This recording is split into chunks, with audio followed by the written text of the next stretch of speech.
She thought she knew the man she married. 12 years of quiet mornings and careful routines. Then she found the letter he never sent. Some truths don't break you. They just show you who you've always been. Have you ever built something beautiful on a foundation you never questioned?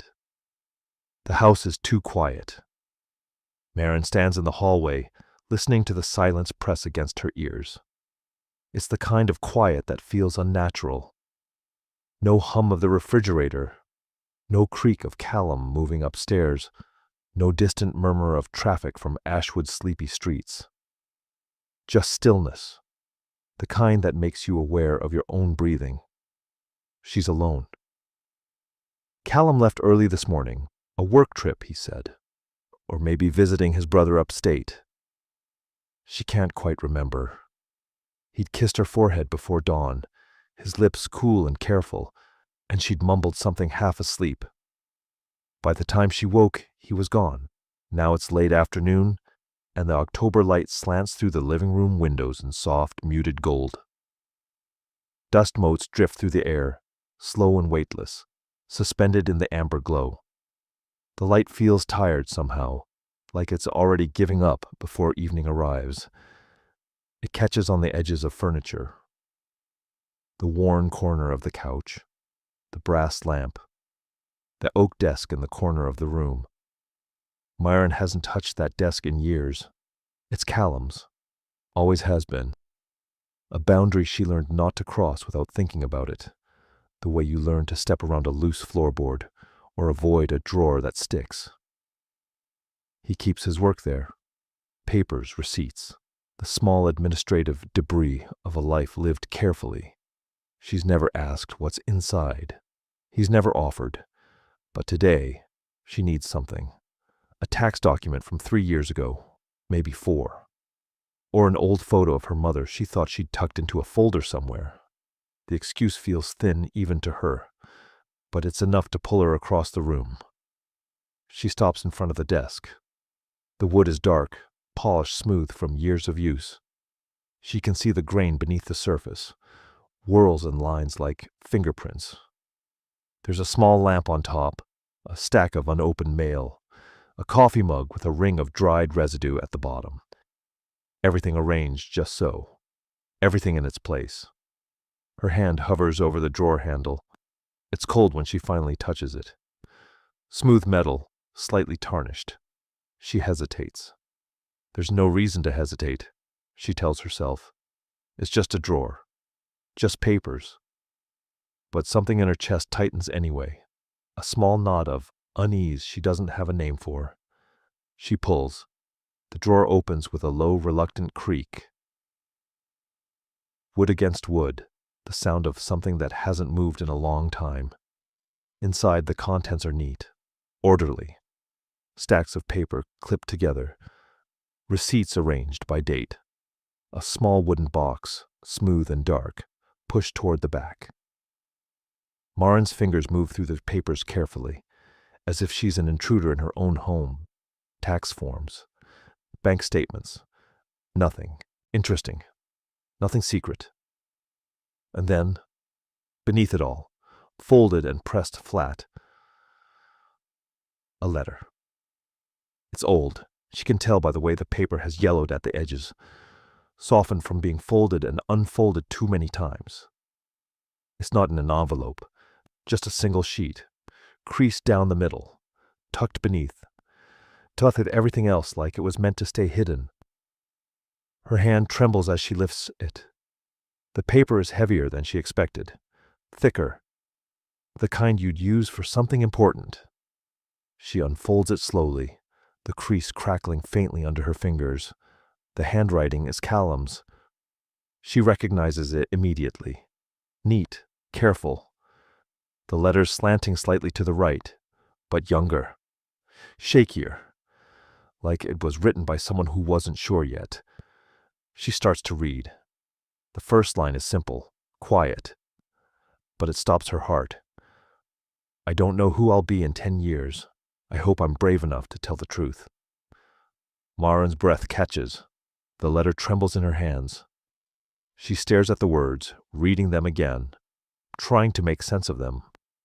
Her pulse is loud in her ears now, a steady thud that drowns out the silence of the house. She doesn't move. She doesn't blink. She just holds the letter, her fingers white against the yellowed paper, and feels something inside her begin to crack. Maren doesn't move. She sits on the floor beside the desk, the letter in her lap, her back against the wall. The house is still quiet, but now the silence feels different. Heavier, like it's holding something back.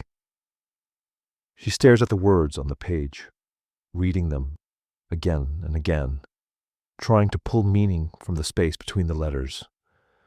I don't know who I'll be in 10 years. I hope I'm brave enough to tell the truth. What truth? Her mind reaches backward, searching, trying to find the crack in the foundation she missed. When did it start? When did the distance begin? 3 months ago. A Tuesday morning in July. The kitchen was bright with early summer light, warm and golden, spilling across the breakfast table. Maren sat with her coffee, scrolling through the news on her phone. Callum stood at the counter pouring his own cup. Black, no sugar, the way he always took it. The coffee maker hummed softly, a low familiar drone. He moved with precision, measured, every gesture deliberate, like he was following a script he'd memorized years ago. Pour, stir, set the spoon down quietly. She glanced up at him. You okay? He didn't look at her, just nodded, his eyes on the mug in his hands. Fine. The word hung in the air for a moment, flat and unremarkable. She'd accepted it. She always accepted it. Because what else was there to say?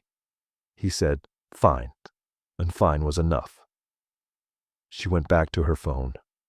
He sat across from her at the table, and they drank their coffee in parallel, close but not together. The space between them felt ordinary, comfortable even, the kind of silence that comes after years of knowing someone. Except now, sitting on the floor with a letter in her lap, Maren wonders if it was silence or just the absence of words. Another memory surfaces, sharper this time. Late at night, maybe 2 months ago. She'd woken to use the bathroom and noticed the light on downstairs. She'd walked to the top of the stairs and looked down. The door to the living room was half closed, but she could see the glow from the lamp on the desk. Hear the faint rustle of paper. Callum. Working. She'd stood there for a moment, her hand on the banister, debating whether to go down, to ask if he needed anything, to sit with him, but she didn't. She went back to bed, told herself it was work, emails, spreadsheets, the small, tedious tasks that filled his evenings. She never asked what he was doing. It felt intrusive somehow, like crossing a line she wasn't supposed to cross. Now she realizes he never invited her to cross it. Maren shifts on the floor, her legs starting to ache. The letter is still in her lap, the paper soft and worn under her fingertips. She looks around the room. At the desk, the lamp, the neatly stacked mail. Everything in its place. Everything careful. She twists the wedding band on her finger without thinking. It's a habit now, something she does when she's nervous or thinking too hard. The metal is smooth, warm from her skin. She's worn it for 12 years. 12 years of mornings like that one in July. 12 years of parallel silences. When did they stop looking at each other? She tries to remember the last time Callum held her gaze for more than a few seconds. The last time they had a conversation that wasn't about groceries or bills or whose turn it was to take out the trash. The last time he said something true. She can't. The realization sits heavy in her chest, cold and foreign, like swallowing ice. She thinks about their wedding day, 12 years ago, late spring, the air soft and full of promise. Callum had stood at the altar in his careful way, his vows written on a small card that he'd tucked into his jacket pocket. He'd read them in that same measured voice, steady, sincere, each word chosen with care. I promise to be your partner, to build a life with you, to choose you every day. She'd believed him. She still believes him in a way. He did choose her. Every morning, every evening, every quiet moment in between. He poured her coffee. He kissed her forehead. He stayed. But now, holding this letter, she wonders, who was choosing her? The man she thought she knew, or someone pretending to be him? The autumn light has shifted. It's lower now, softer, slanting through the window at a steeper angle. The warmth is almost gone, replaced by something cooler, grayer. The kind of light that makes you realize the day is ending whether you're ready or not. Maren looks down at the letter again. The first line still stares back at her, quiet and devastating. I don't know who I'll be in 10 years. I hope I'm brave enough to tell the truth. She unfolds it fully now, her hands trembling only, slightly. The crease in the middle is sharp, worn from being folded and unfolded too many times. How long has this been here? How many times did Callum open this drawer, see this letter, and close it again without saying anything? How many times did he choose silence? She takes a breath, steadies herself, and begins to read. The handwriting is different. Maren notices it first, before the words, before the meaning. The letters are smaller than Callum's usual script, less controlled. They slant unevenly across the page, some pressing harder into the paper than others, as if written by someone who hadn't yet learned to hide. She leans forward, her knees folding beneath her. The floor is hard against her shins, but she doesn't notice. She's pulled in now, the letter filling her entire field of vision. I don't know who I'll be in 10 years. I hope I'm brave enough to tell the truth. Her eyes move to the next line. I'm 26. That feels young to some people, old to others. To me, it just feels uncertain, like I'm standing at a crossroads and every direction looks the same. She reads faster now, her breath shallow. I've spent most of my life trying to be what people expected. The good son, the reliable friend, the one who doesn't make waves. And it worked, I think. People like me, they trust me. But sometimes I wonder if they're trusting someone who doesn't actually exist. Maren's hands tighten on the paper. The edges crinkle slightly under her fingers. There's a part of me I've been burying, not because it's bad, but because it's complicated, because it doesn't fit into the life everyone expects me to live. I call that part Ellery. The name stops her. Ellery. She says it aloud, testing the sound. It's soft, ambiguous, neither clearly masculine nor feminine. She doesn't recognize it. Callum has never mentioned anyone named Ellery, not once in 12 years. She keeps reading. Ellery isn't a person, not really. It's a version of myself I've been afraid to be. The part that asks questions no one wants to answer. The part that wants something different than what's safe. Maren's chest tightens. The clock on the wall ticks steadily, each second loud in the quiet house. She can hear her own breathing now, uneven and thin. I thought, if I buried Ellery deep enough, I'd forget. I'd become the person I'm supposed to be, and eventually it wouldn't feel like pretending anymore. But it does. It still does. Her hands are shaking. The paper trembles between her fingers, the words blurring slightly. She blinks, forces herself to focus. I'm afraid of disappointing people, my parents, my friends, the person I'll marry one day if I ever do. I'm afraid they'll see Ellery and realize I've been lying the whole time, not on purpose, but by omission, by silence. Maren feels something cold spreading through her chest, a slow, creeping realization she doesn't want to name yet. She was that person, the person he married, the person he was afraid of, disappointing. I want to believe I'll be braver in 10 years, that I'll have the courage to live honestly, even if it's hard, even if it costs me something. The letter continues, but the handwriting grows shakier, more hurried. But right now, I'm choosing safety. I'm choosing the life that looks right, even if it feels hollow. Because maybe if I choose it long enough, it'll become real. Maybe I'll stop pretending and start believing. Marion reads the last line, and her breath catches. Maybe love is something you can build, even if it doesn't start with truth. The letter ends there, mid-thought, as if he couldn't finish, as if he didn't want to. She sits back, the paper still in her hands. The autumn light has faded further now, the room dim and gray. The warmth is gone entirely, replaced by the cool stillness of evening approaching. She looks down at her wedding band, twists it slowly, feeling the metal slide against her skin. 12 years. 12 years of mornings and evenings and quiet routines. 12 years of believing she knew him. But she didn't. She knew the person he chose to be. The careful, measured man who poured coffee and kissed her forehead and never quite met her eyes. The man who worked late at night with the door half closed. The man who answered fine when she asked if he was okay. But Ellery, whoever or whatever Ellery was, she never knew that part at all. She stands, her legs stiff and aching. The letter is still in her hand, the paper soft and worn. She looks at the desk, this space that was always his, always closed off to her. And now she understands why.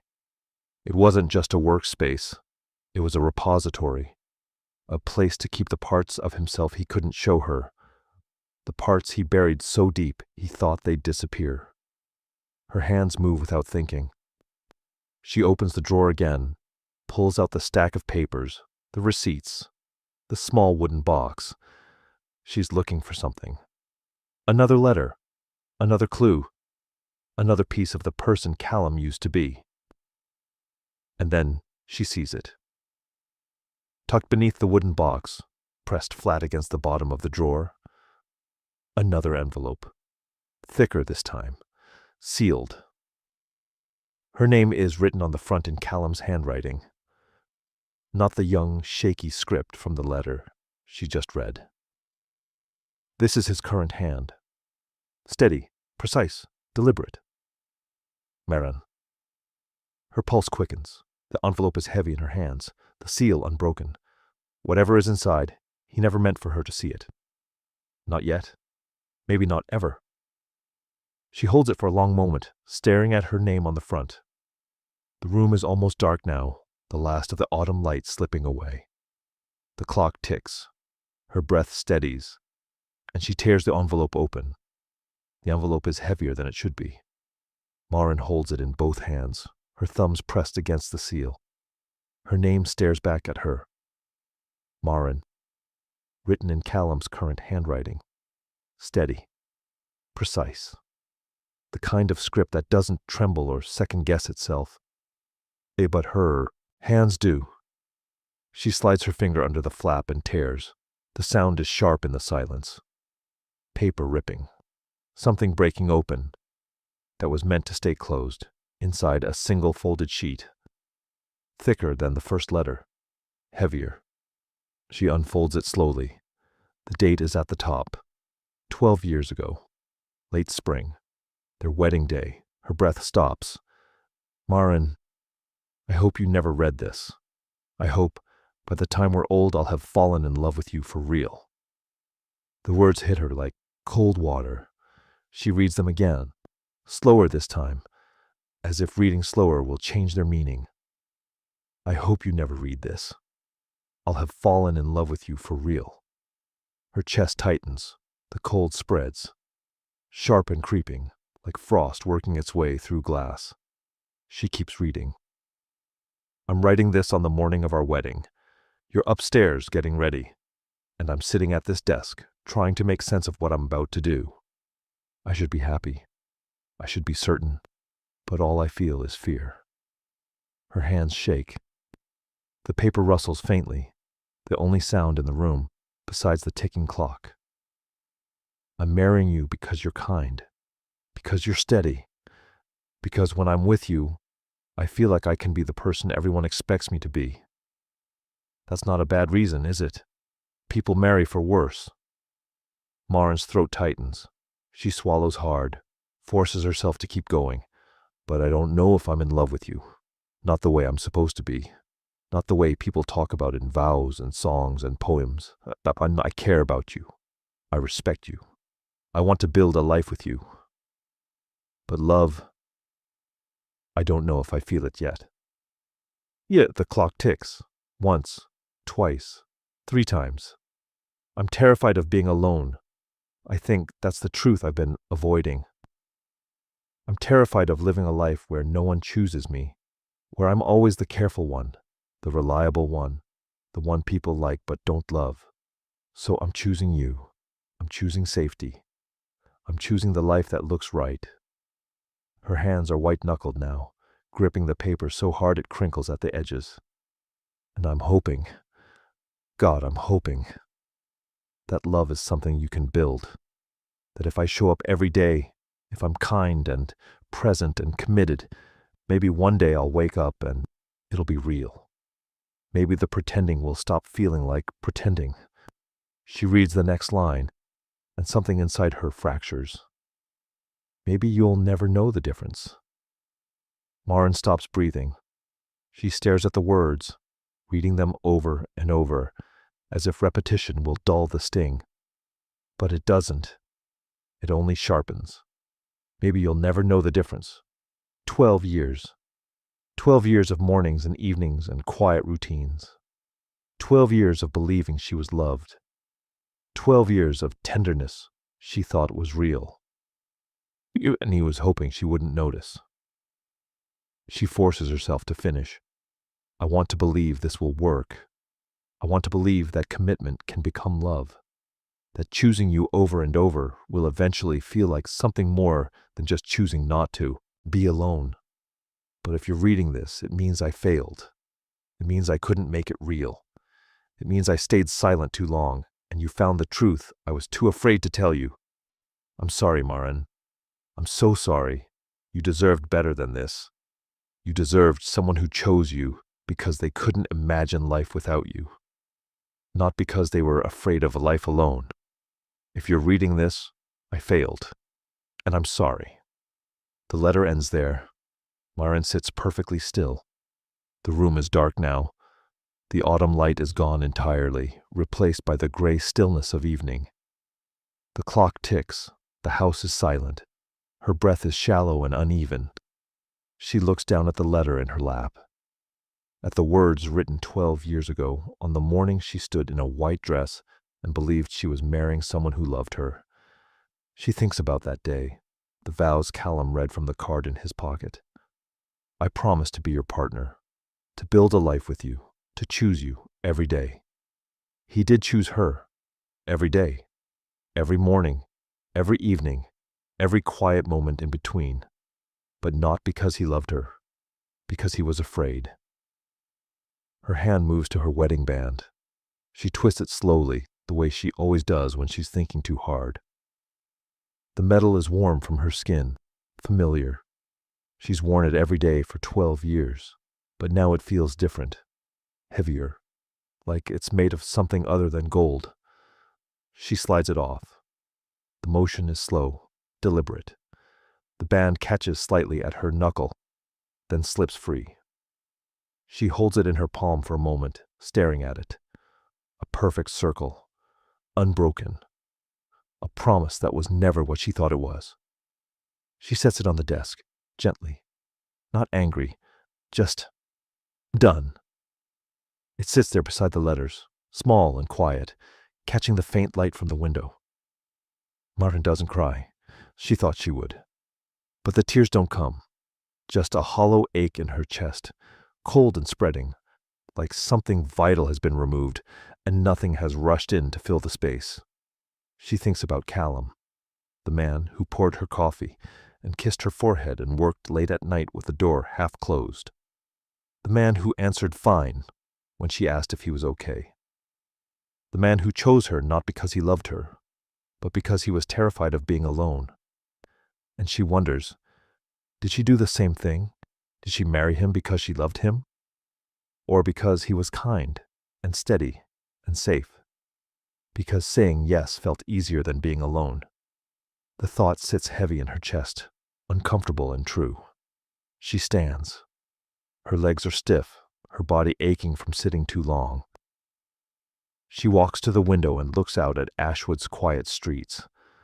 The streetlights are starting to flicker on, casting soft pools of yellow on the pavement. The trees are bare now, their branches stark against the dimming sky. The autumn is ending. Winter is coming. She presses her palm against the glass. It's cold, smooth, solid, real, and she realizes she has to decide. What is real? What is enough? Is 12 years of tenderness worth anything if it started with fear? Can love grow from safety? Or was their entire marriage built on a foundation that was always meant to crack? She doesn't know, but she knows she can't pretend anymore. The light is dying. Maren stands at the window, her palm pressed against the cold glass, watching the last traces of autumn fade into evening. The sky is bruised now, deep purple streaked with gray, the kind of color that signals an ending. The streetlights flicker on one by one, casting soft pools of yellow across Ashwood's empty streets. Behind her, the desk sits in shadow. The letters are still there, scattered across the surface. And the wedding band, small and gold, resting beside them like evidence. Imini, she can see her reflection in the window, faint, translucent, hovering between the room and the world outside. She looks tired, hollow, like someone who's been carrying something heavy for so long they forgot it was there until they finally set it down. She thinks about her wedding day, late spring, 12 years ago. The air was soft and full of promise. She stood in a white dress, her hands trembling as she held the bouquet. Callum had been waiting at the altar, steady and calm, his vows written carefully on a small card. I promise to be your partner, to build a life with you, to choose you every day. She'd felt relief when he said those words. Not joy, exactly. Not the wild, breathless kind of love people write songs about. Just relief. Relief that someone had chosen her. That she wouldn't have to navigate life alone. That she could build something stable. Something safe. Was that love? She doesn't know anymore. She remembers the moment he proposed. They'd been dating for 8 months. He'd taken her to a quiet restaurant, ordered wine, and asked her with the same careful deliberation he brought to everything. It wasn't romantic, not in the cinematic sense, but it felt right, comfortable, easy. And she'd said yes without hesitation, not because she couldn't imagine life without him, but because she couldn't imagine life alone. The realization sits heavy in her chest, cold and undeniable. She turns away from the window and looks at the desk, at the letters, at the wedding band catching the faint light. She thinks about Ellery, the name Callum used for the part of himself he buried, the self he was afraid to be, the self he locked away in this desk, hoping it would disappear if he ignored it long enough. And she wonders, did she do the same thing? Did she bury parts of herself to be acceptable? To be the kind of person someone would choose? Did she smooth her edges, quiet her questions, fold herself into something smaller and easier to love? She thinks she did. She thinks maybe everyone does. The ache in her chest spreads. Not sharp, but deep. The kind of pain that doesn't announce itself, just settles in and stays. She walks back to the desk, her legs heavy. She picks up. The wedding band, holds it in her palm. It's so small, so light. 12 years of mornings and evenings and quiet routines, reduced to a circle of gold. She sets it down again. gently. And she speaks aloud, her voice quiet in the empty house. I think I did the same thing. The words hang in the air, fragile and true. She sits on the edge of the couch, staring at nothing. The house hums faintly around her. The refrigerator, the distant murmur of traffic, the creak of wood settling. Sounds she's heard 1,000 times but never really listened to. She thinks about the last 12 years. The tenderness, the routines. The mornings Callum poured her coffee and kissed her forehead. The evenings they sat side by side, reading or watching television. Close but not quite together. Was any of it real? Or was it all just two people pretending, hoping that if they pretended long enough, it would become true? And then quietly, another thought surfaces. Maybe love isn't something you feel from the beginning. Maybe it's something you build in the spaces between knowing and choosing. Maybe it's not the breathless rush people write about, but the slow, steady decision to stay even when it's hard, even when it's uncertain. Maybe that's enough, or maybe it's not. She doesn't know, but she knows this. She's not the only one who's wondered.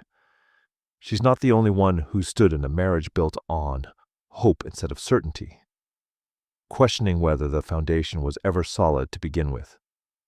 If you've ever wondered whether love was real or just something you agreed to believe in, I'd like to know. Subscribe. Because some truths are quieter than we expect, and maybe we need to hear them together. She sits in the silence, her hands folded in her lap. The ache is still there, but it feels different now, less isolating, like something shared, even if she's alone. She doesn't know what she'll say when Callum comes home. She doesn't know if their marriage can survive this truth. She doesn't know if she wants it to, but she knows she can't pretend anymore. And then, faint at first, then louder, the sound of a car in the driveway. Lauren's breath catches. Her heart kicks hard against her ribs. The engine cuts off. A door opens, then closes. Footsteps on the walkway. He's home. The front door opens. Maren hears it from the living room. The soft click of the latch, the creak of hinges, the shuffle of footsteps in the entryway. Callum, home. She doesn't move. She sits on the couch, her hands folded in her lap, the letters spread across the coffee table in front of her. The wedding band sits beside them, small and gold, catching the faint glow from the lamp. Maren? His voice is quiet, familiar. The same voice that's called her name every evening for 12 years. She doesn't answer. He appears in the doorway, still wearing his jacket, his keys in his hand. He looks tired. The kind of tired that comes from a long drive, from thinking too much in silence. But when he sees her sitting there, he stops. His eyes move to the coffee table, to the letters, to the wedding band. And his face changes. Not dramatically, just a small shift. His shoulders falling, his jaw tightening, the keys slipping from his fingers and landing softly on the floor. He doesn't pick them up. He knows. For a long moment, neither of them speaks. Maren watches him, watches the way his chest rises and falls, the way his hand moves to his mouth and then drops again, the way he looks at the letters like they're something dangerous. Finally, she says it. Quiet. Almost a whisper. Why didn't you tell me? Callum exhales slowly. He doesn't move toward her, doesn't sit, just stands there in the doorway, his hands hanging at his sides. Because I thought, if I tried hard enough, it would become true. His voice is steady, but barely, like he's holding something fragile and trying not to drop it. Maren nods. She expected that answer, but hearing it out loud still hurts. Did it? She asks. He looks at her then, really looks at her, and she sees something in his eyes she's never seen before. Not fear, not guilt, but something raw, something unguarded. I don't know. The honesty of it lands like a blow. He moves slowly, crossing the room and sitting on the armchair across from her.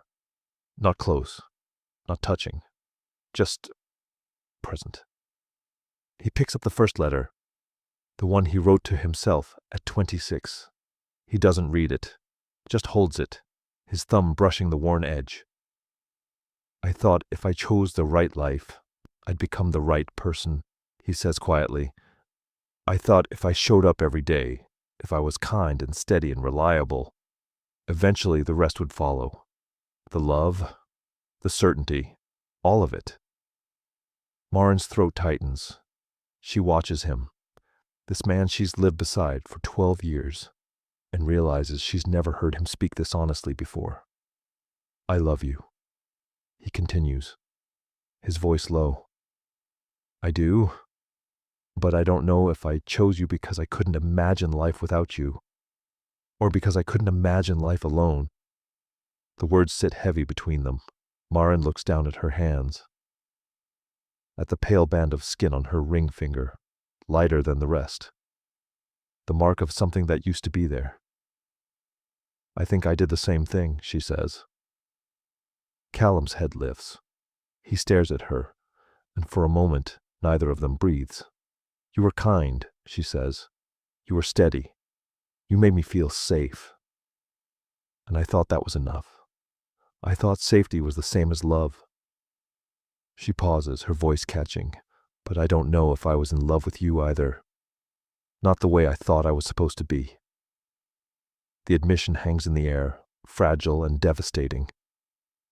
Callum sets the letter down on the coffee table. His hands are shaking slightly. So what does that mean? He asks. For us? Marin doesn't answer right away. She looks at the desk in the corner, at the space where the letters used to be hidden, at the wedding band on the table between them, neither of them reaching for it. I don't know, she says finally. They sit in the silence. The house is dark now, the only light coming from the single lamp beside the couch. Outside, the streetlights cast long shadows across Ashwood's empty streets. Callum leans forward, his elbows on his knees, his head in his hands. I wanted it to be real, he says, his voice muffled. I wanted to wake up one day and realize I wasn't pretending anymore, that it had become true without me noticing. Marin feels the ache in her chest spread, deep and cold. I wanted that too, she whispers. Callum lifts his head. He looks at her across the coffee table, across the letters, across 12 years of tenderness built on fear. Ellery, he says quietly. Marin's breath catches. The name in the letter. You read it. She nods. Ellery wasn't a person, he says. It was who I thought I had to stop being to be loved. The part of me that didn't fit. The part that asked too many questions. That wanted something I couldn't name. He pauses, his eyes wet now. I buried it. I thought if I buried it deep enough, I could be the person you needed. The person everyone needed. Marin's vision blurs. She blinks hard, willing herself not to cry. I did the same thing, she says. I don't even know what I buried, but I know I made myself smaller, quieter, easier. Callum reaches out then, slowly. His hand extends across the space between them, palm up, not demanding, just offering. Marin looks at his hand, at the calluses on his fingers, the familiar shape of his knuckles, the hand that's held hers 1,000 times. But she doesn't take it. Not yet. She just sits there, staring at the space between them, trying to decide if it's something that can be crossed. What do we do now? Callum asks, his voice barely audible. Marin shakes her head. I don't know. The words are honest, brutal, but they're all she has. They sit together in the darkness, neither moving, neither speaking. Just two people who built a life on hope and fear and tenderness, wondering if any of it was ever real, wondering if it's enough. The days that follow are strange, not loud, not dramatic, just different. Maren and Callum move through the house like two people learning a new language. Careful, deliberate, speaking in half sentences and long pauses, as if every word needs to be weighed before it's spoken. They don't sleep in the same bed. Not yet. Callum takes the guest room without asking, and Maren doesn't stop him. It's not anger, just space, the kind you need when everything familiar has been turned inside out. 3 days after the confrontation, Maren wakes to the smell of coffee. She comes downstairs and finds Callum in the kitchen, standing at the counter, pouring 2 mugs. The morning light filters through the window. Softer than before, pale and thin. Winter is coming. The air outside is cold now, sharp and clear. He slides a mug across the counter toward her. She takes it, wrapping her hands around the warm porcelain.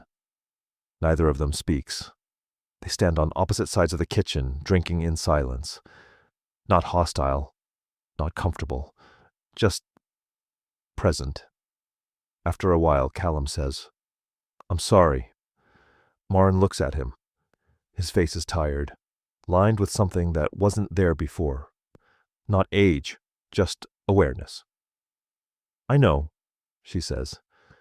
They don't talk about the letters, not directly, but they orbit around them, the way you orbit around something broken on the floor, waiting to see if it's safe to step closer. One evening, Maren finds Callum at the desk. He's holding a pen, a blank sheet of paper in front of him. When he sees her, he doesn't hide it. "I'm writing to Ellery," he says quietly. She nods, sits in the armchair across the room, watching. He writes slowly, his hand moving across the page in careful strokes.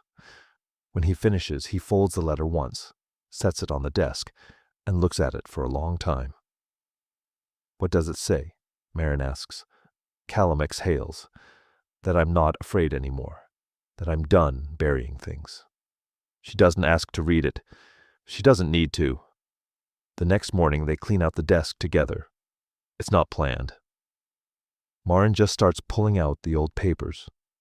Receipts, documents, things that don't matter anymore. And Callum joins her without a word. They work in silence, sorting through years of accumulated debris. At the bottom of the drawer, Maren finds the wooden box. She opens it. Inside a few old photos, a ticket stub from a concert, a small worn notebook. She looks at Callum. "What is this?" He glances at it, then away. "Things I kept from before." She doesn't press, just sets the box aside and they keep going. When the desk is empty, they stand back and look at it. Bare, open, nothing hidden. Callum runs his hand along the surface, brushing away the last of the dust. "It feels lighter," he says. Maren nods. "It does." That evening, she sits at the desk for the first time. Callum is upstairs. The house is quiet. The lamp casts a soft glow across the surface, and Maren pulls out a blank sheet of paper. She doesn't know what she's going to write. She just knows she needs to.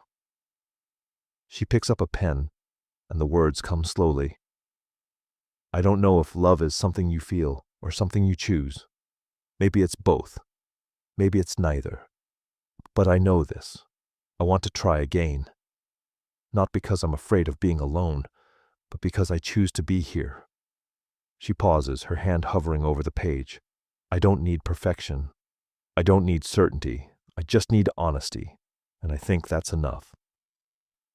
She sets the pen down and stares at the words. They feel true. Fragile, but true. She hears footsteps on the stairs. Callum appears in the doorway, hesitates. "Can I come in?" Maren nods. He crosses the room and sits beside her, his eyes moving to the paper. He reads silently, his expression unreadable. When he finishes, he doesn't speak. Just sits there, his shoulder close to hers, not quite touching. After a long moment, he says, "I want to try too." They sit together in the quiet. No promises, no declarations, Just two people who finally stopped pretending. Maren looks at the desk.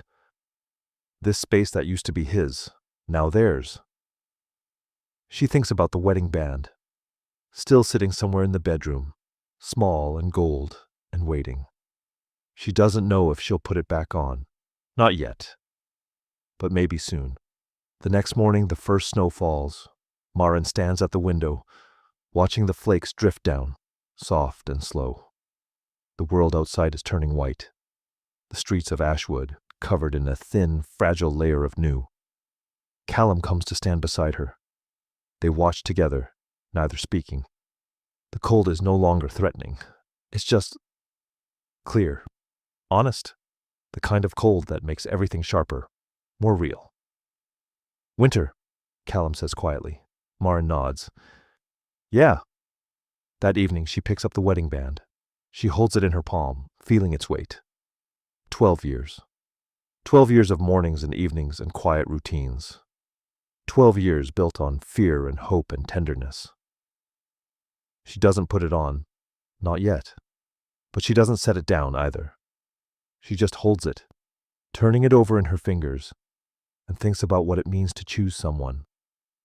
Not because they're perfect, not because the love was certain from the start, but because you're willing to try, to stay, to build something real, even when the foundation is uncertain. She walks downstairs and finds Callum in the living room, reading. She sits beside him on the couch, not touching, just close. He looks at her, then at the ring in her hand. "I'm not ready yet," she says quietly. He nods. "I know, but I think I will be, soon." He reaches out, his hand open between them, and this time she takes it.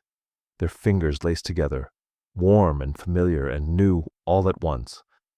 They sit in the quiet, two people learning what it means to choose each other. Not out of fear, but out of honesty. And for now, that's enough. Winter settles over Ashwood like a held breath. The snow doesn't stop after that first fall.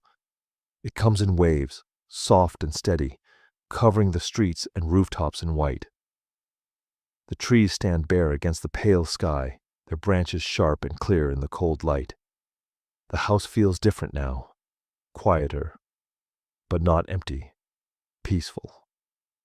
Maren wakes one morning to find Callum already in the kitchen. He's making coffee, the way he always has, but this time he looks up when she enters. "Morning," he says. "Morning." They sit at the table together, not reading their phones, not scrolling through news, just drinking coffee, watching the winter light pour through the window. It's a small thing, but it's new. They begin building rituals, not grand gestures, just small moments of intentionality. They ask each other real questions now. Not "how was your day?" but "what are you thinking about?" Not "are you okay?" but "what do you need?" And they listen, really listen. Some mornings they sit in silence, and that silence doesn't feel heavy anymore. It feels like presence. One evening, a week after the snow started, Maren picks up the wedding band again. She's been carrying it in her pocket, feeling its weight throughout the day. A reminder, a question. She sits on the edge of the bed, turning it over in her fingers. The gold catches the light from the lamp, warm and familiar. Callum appears in the doorway. He doesn't ask, just waits. Maren looks at him. "I think I'm ready." He nods, crosses the room, sits beside her.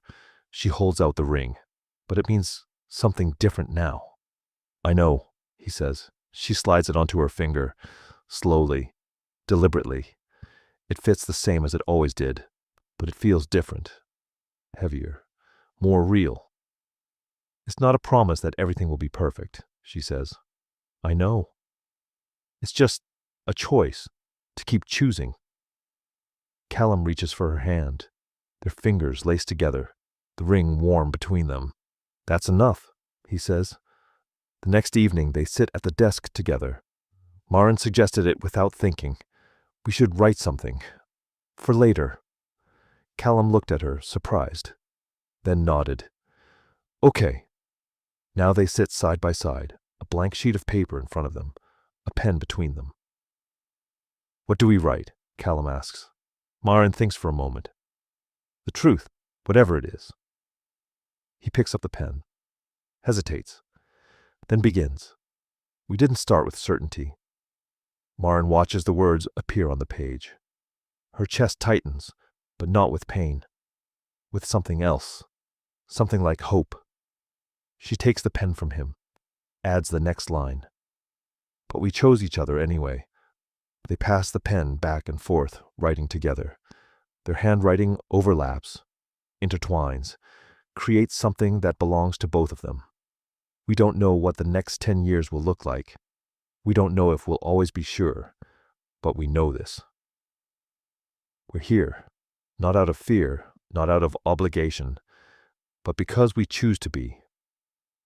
Maren pauses, the pen hovering over the page, then writes one more line. We're learning what it means to love honestly. And maybe that's enough. She sets the pen down. Callum reads what she wrote, his eyes moving slowly across the words. He doesn't speak, just reaches for her hand again. They sit together in the quiet, the letter between them. The desk no longer a place of secrets, but a place of shared truth. Outside, the snow continues to fall. Maren looks out the window, watching the flakes drift past the streetlights. The world is still, clear, the kind of cold that makes everything feel sharp and real. She thinks about the letters she found, the ones Callum wrote years ago, full of fear and hope and the parts of himself he thought he had to hide. She thinks about Ellery, not a person, but a ghost, the version of Callum he thought he had to bury to be loved. And she realizes Ellery isn't gone, just no longer hidden. Do you ever think about it? She asks quietly. About Ellery? Callum looks at her. Sometimes. Do you miss it? Hale considers this. I don't know if I miss it, but I'm not afraid of it anymore. Maren nods. She understands. She thinks about the parts of herself she buried too. The questions she stopped asking. The smallness she accepted. She's not sure who she would have been if she'd been braver, but she's starting to find out. They fold the letter carefully, tuck it into an envelope, right on the front, to be opened in 10 years. Callum places it in the desk drawer, not hidden, just kept. What if we don't make it? Maren asks. He looks at her. Then we'll still have tried. She exhales, nods. And what if we do? Callum smiles. Small, but real. Then we'll read this and remember what it took. That night, they sleep in the same bed for the first time since the letters. Not because everything is fixed, but because they're choosing to be close. Maren lies on her side, facing the window. Callum's arm rests across her waist, warm and steady. Outside, the snow falls soft and endless. She thinks about love. Real love. Not the kind in songs or movies. Not the breathless, certain kind. But the kind that stays. The kind that chooses.